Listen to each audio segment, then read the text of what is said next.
Patok ngayon sa internet ang nakakaaliw na comedy skit video ni Kim Domingo sa Bubble Gang. Bagamat funny ang theme, goal ng video na itigil ang pambabastos sa mga babae. Makichika kay Nelson Canlas. Wala ka namang kausap eh. Nag-viral ang isang comedy skit video ng bagong kapuso pantasya ng bayan na si Kim Domingo na ipinalabas ng Bubble Gang. Katunayan, umabot na sa mahigit 1 milyon ang views ng video na ito ni Kim Domingo na gumanap bilang isang sekretarya na tila na babastos ng mga lalaking kaopisina niya.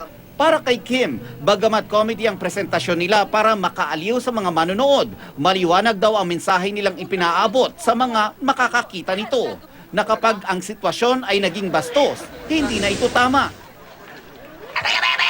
Yun kasi yung ano na yun, in a funny way lang naman siya, kaya namin siya ginawa kasi syempre Bubble Gang is a comedy show. Pero syempre hindi dapat gawin ng mga kababaihan yun. Hindi tamang act yung ganun eh. So, respeto pa din sa girls. Bukod sa inaabangang Bubble Gang segments, naghahanda na rin si Kim dahil sasabak na siya sa taping ng One Happy Love Story. Dito gaganap siyang kontrabida sa samahan nila Dennis Trillo at Heart Evangelista sa Kapuso Naughty Romantic Comedy serye. Para hindi mahirapan si Kim, nag-acting workshop siya para mailabas ang kanyang funny side.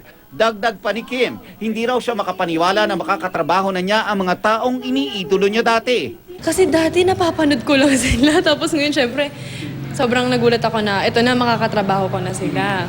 Makakasama ko na sila. Ipapalabas na rin ang indie film na unang pinagbidahan ni Kim. Gaganap siya ditong asawa ng Kapuso Hank na si Tom Rodriguez. Nelson Canlas updated sa Showbiz Happenings.